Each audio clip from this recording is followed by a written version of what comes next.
All right, welcome back, everyone. Today, I have a bit of a unique guest with us, someone we've never really had before. So I have Krystal Thomas-White.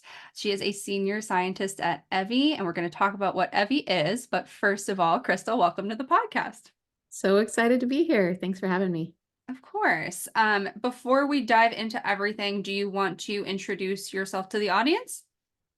Sure. I am a microbiome scientist. I've been working at the intersection of women's health and the microbiome for about 10 years now. First in the bladder microbiome and now in the vaginal microbiome. And I can talk about what the microbiome is and why you should care about it in a little bit more detail. Heck yeah, let's do it. So, can you just define the word microbiome? Because Of I know a course. lot of people are talking about it today. Yeah, it's having a bit of a moment. So the microbiome refers to all of the bacteria, viruses, and fungi that live in and on you. So if you had never heard of it before, I like to think of the human microbiome as like you are a walking, talking ecosystem where there's whole worlds that live and die inside you absolutely every single day. If you can't tell, I'm a total nerd for bacteria. I think they are the coolest thing in the world. So, and I definitely talk about them from the bacterial perspective, their point of view.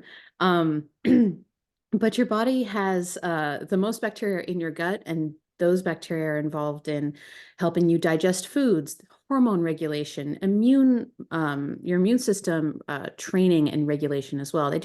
There's a gut-brain axis that changes, there's associations with depression and autism. And every single day we're finding more connections with the microbiome and health. And while the gut is definitely the most well studied, it's not the only one. There's bacteria on your skin. There's different communities depending on like the dryness and wetness of your skin, the moisture level, the whether or not you use products, that type of a thing. There's also bacteria in your mouth, your nose, your eyes, and your vagina and your bladder. So basically, anywhere that's open to the outside environment in any way, shape, or form, bacteria can live there. Got it. Okay.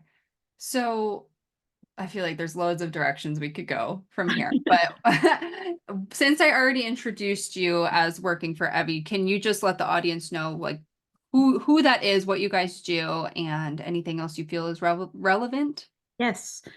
So Evvy is an at-home test kit where we can tell you what your vaginal microbiome looks like.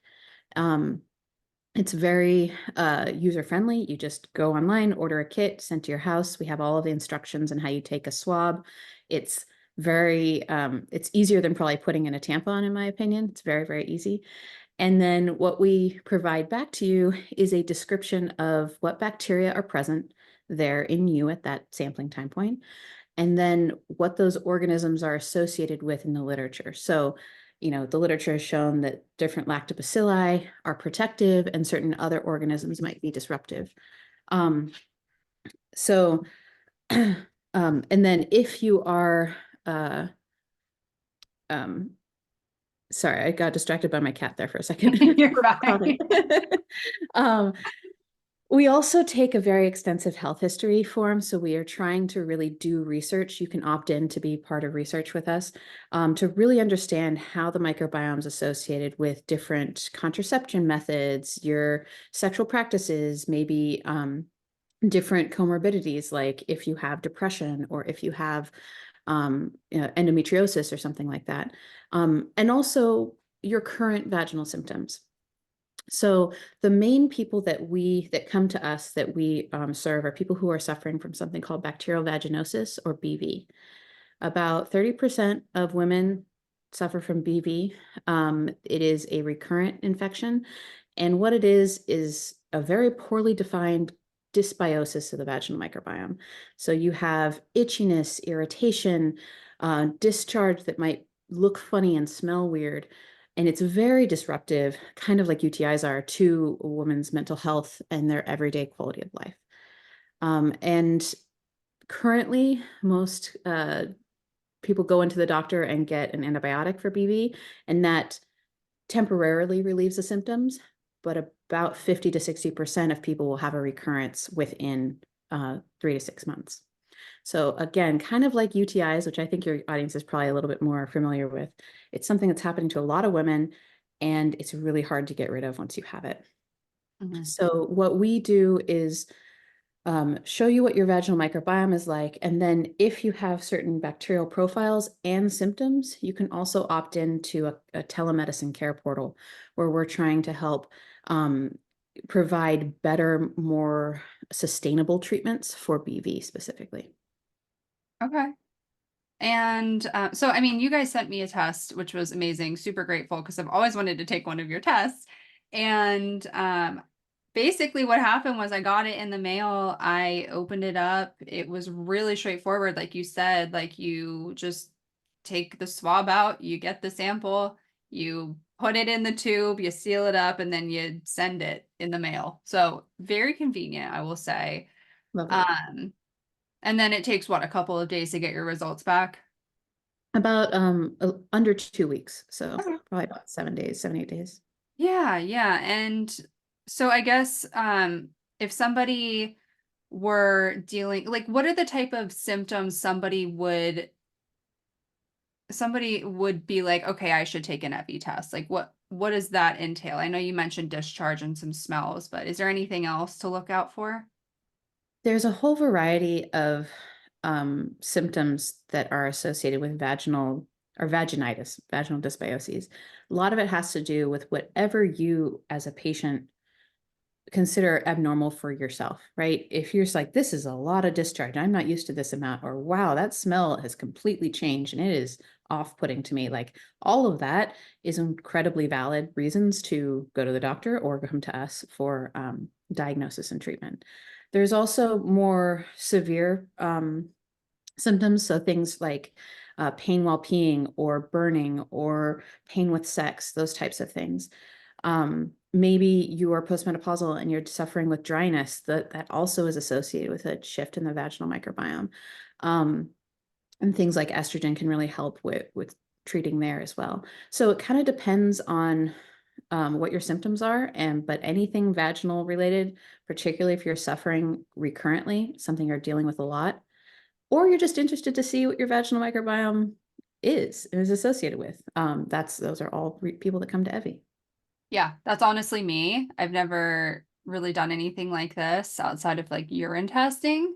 So I'm curious to see because there was maybe 4 months ago, I was concerned I had BV. So who Yeah. knows what this thing will show. But I will say the health forms that you had me fill out, I was like, this is so in depth, but I respect it because this is stuff that I'm sure will help you guys with research. And I was just kind of curious, like, does it help you put together like results and recommendations?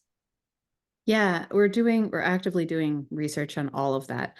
We're a small team, so it goes a little slower than we want to, but we are trying to do the science well. We just got an abstract submitted and accepted to a conference where we were actually able to look at the presence of certain organisms and people's odor, basically whether or not they said they had severe odor or not. And we found some cool things that hadn't been there in the literature before. So we've been able to really pinpoint these, and it's almost in a dose dependent manner. People with that report mild, moderate, severe odor have increasing proportions of certain bacteria in their vagina and So certain genes as well, which was pretty cool. We got to actually get down to the gene level, not just the bacterial level. you are a nerd in the best way I'm a possible. full nerd. I love it. I love it. We need people like you. Um, Before we kind of go away from the bacterial vaginosis topic, like you mentioned that you can get antibiotics for it, but it'll probably recur. Is there anything that's more effective in kind of nipping that in the bud? Great question. And unfortunately, treatments haven't really evolved since the 1970s, 60s or 70s. So the CDC still recommends metronidazole and clindamycin topically, metronidazole or clindamycin topically for BV. The way Evvy treats it is we look at the literature and say, okay, what is potentially happening here and why people are recurring? And we found a lot of research on like, well, there's biofilms there. Is there anything we can do to prevent the biofilm or to break up the biofilm so that antibiotics can work better? And once the antibiotics have cleared out the infection, you want to make sure that there's going to be good bacteria there as well. So we actually have a formulated probiotic that we allow people to take as well, or provide for them. And we have been seeing, we're working on another publication on our treatment response, but we have been seeing that this has been increasing not just temporary cure rates, but decreasing recurrence, at least in the 6-month window, which is great. More research to come as we collect more data, and look out for that publication.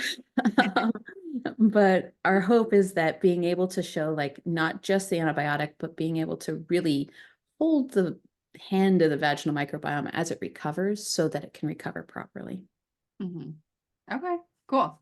Yeah. Now, before we were getting into this interview, you told me that you did your dissertation on the vaginal microbiome and how it's connected to the urobiome. So do you want to talk about that next? Yeah, I actually started in the urobiome. I did my dissertation in the Wolf lab, which was the lab that actually showed urine is not sterile. There is bacteria present in healthy, asymptomatic women in their bladders.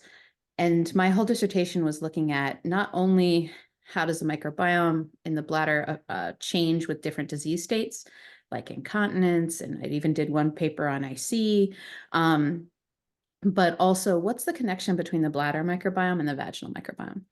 And what we found was that the bladder microbiome has fewer bacteria in general, but the bacteria that are there are the exact same strains as the vaginal microbiome.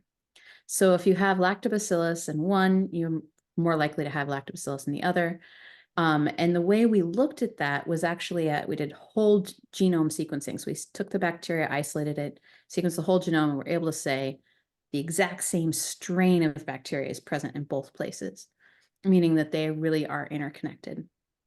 So that leads to the kind of the change in the dogma that like if you make a change to the microbial community in the bladder, it's probably going to have a corresponding change in the vagina and vice versa, right?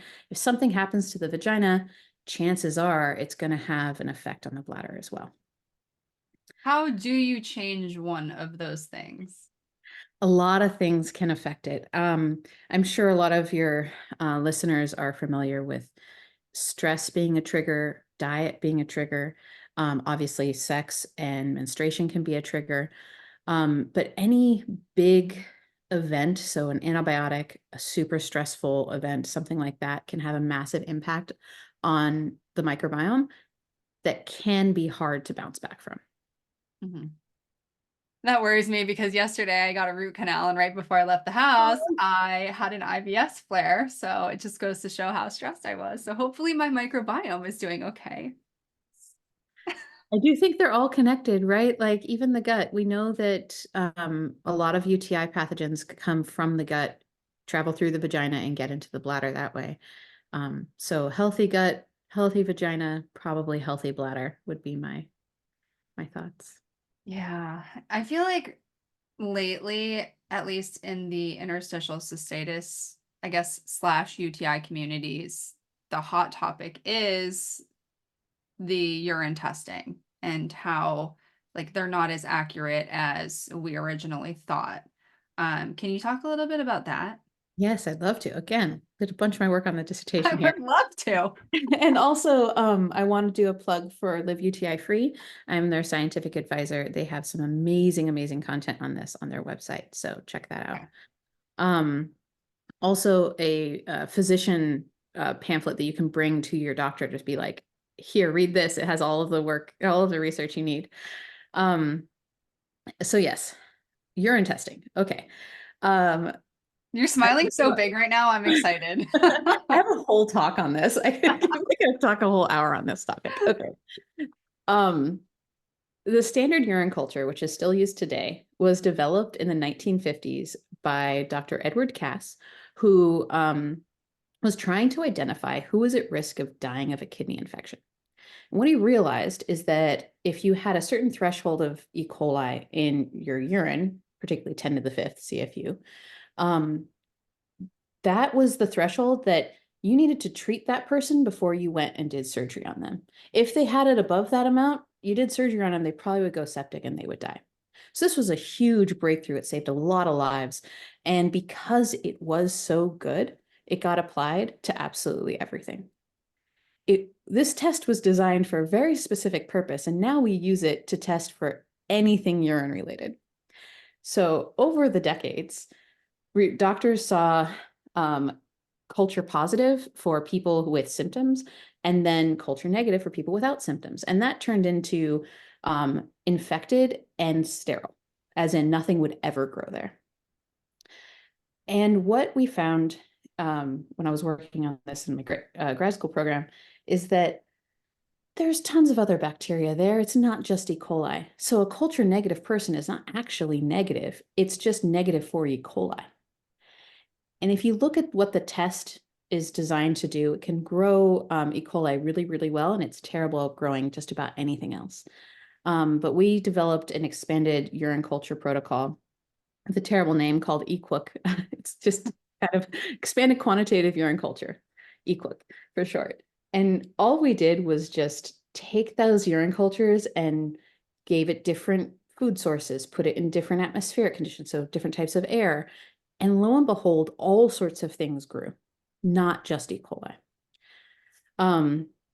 So another really important statistic to understand is about 20% of women are have symptoms of a UTI, but are standard culture negative. Those people probably have UTI organisms, just they are not E. coli positive. So whenever any of your listeners get the label of standard or UTI negative or standard culture negative, just think in your brain, that just means I don't have E. coli. There's a whole Yeah, list of other and organisms that cause the most people problem. have had that experience, so that's definitely relevant. And so we did a study back in 2016, I think, where we simply asked women, do you think you have a UTI? That was our gold standard. Do you think you have a UTI? And if they said yes, we found a uropathogen in their urine. Sometimes we found more than one. And we were comparing our standard culture protocol to the expanded protocol. And what we found is that the two culture methods mapped up for E. coli, but they were entirely different for any non-E. coli uropathogens. And then that leads to the idea of an emerging uropathogen. I don't know if you've heard that term, but okay.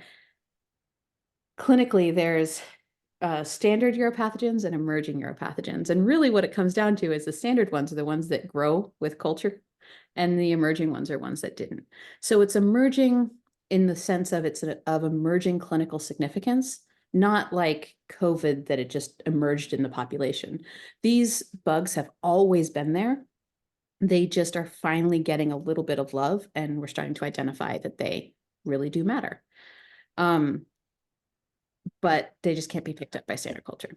So that's where other companies are trying to kind of expand our definition of what is a UTI, like a PCR panel that includes E. coli and Klebsiella, but it also includes maybe Aerococcus and some other type of odd organisms you've never heard of before. That is the idea where we're trying to really look for the complete panel of what is there. Mm-hmm. Are any of the tests that are out there, like, I don't know, for lack of better words, like legit? Like, is the research there yet? I haven't done a deep dive into the UTI testing in a couple of years, so I don't know that I feel comfortable giving a recommendation there. But I think just about anything's going to be better than what we have now. Mm-hmm. Because right now, I mean, honestly, most people go to the doctor and they don't even bother with testing. They just get a broad spectrum antibiotic, right? So it's hard. It's hard to say. Right. I think people will go to the doctor with bladder symptoms or UTI-like symptoms, and it's like, okay, either they give you the antibiotics and they're like, okay, it's a UTI, or they give you an IC diagnosis and they're like, good Yep. luck. And that's frustrating either way.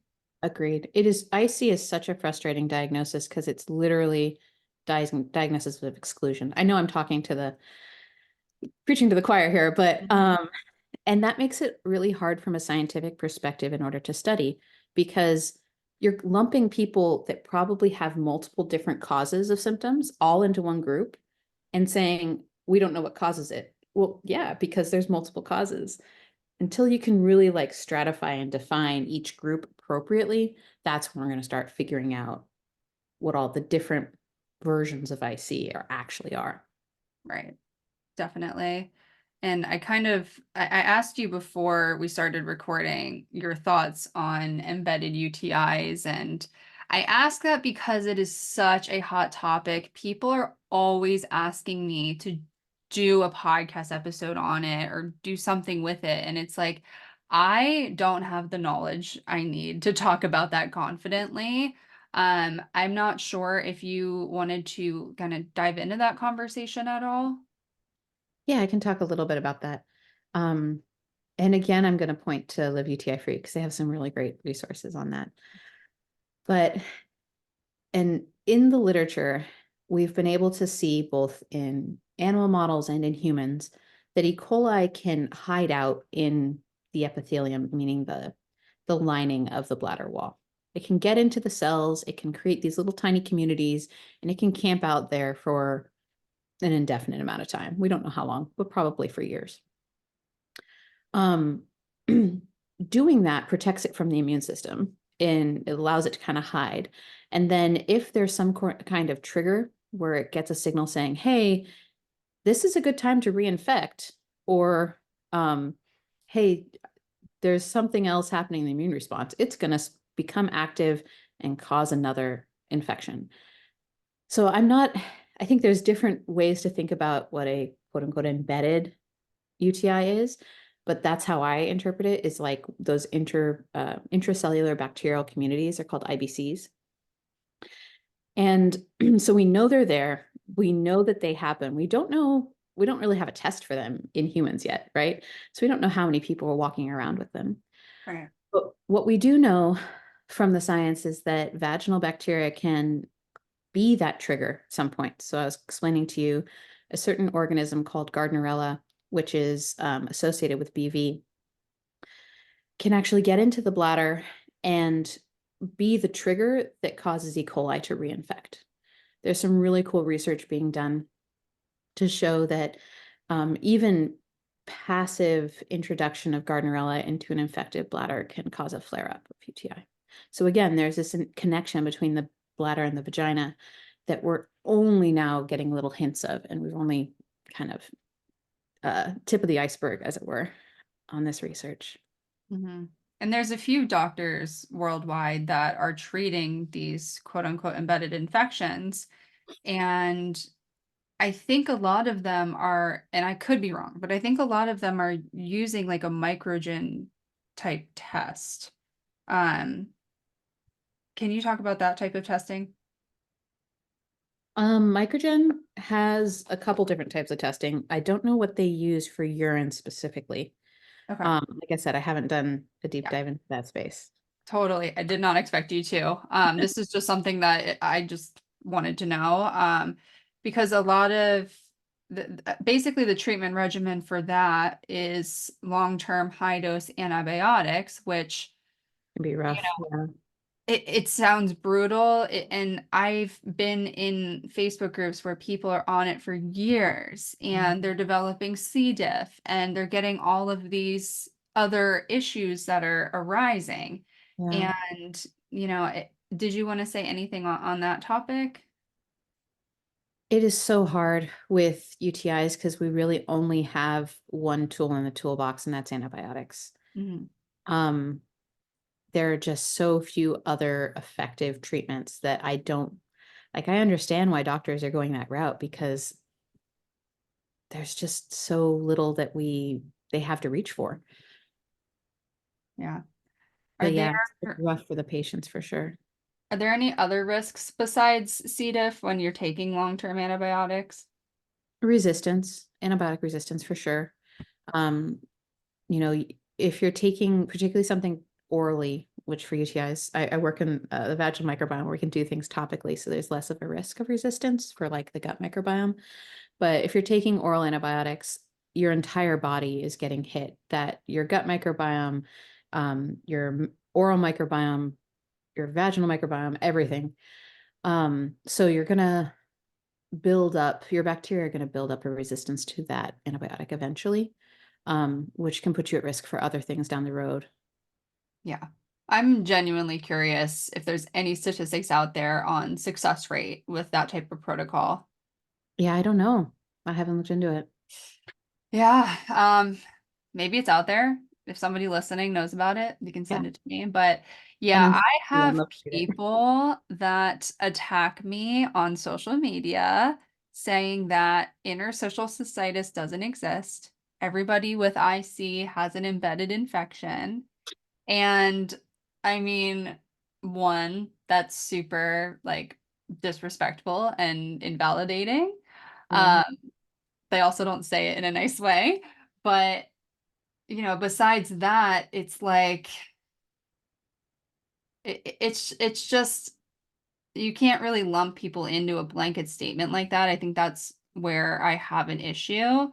I am definitely open to any sort of research that's going on. I'm happy to read about whatever there is out there. But it just seems like right now, the urologists and urogynecologists, at least in the United States, just aren't sold on the embedded UTI diagnosis and the treatment for it. So, yeah, it's just a hot topic that comes up in Oh, my DMs so much.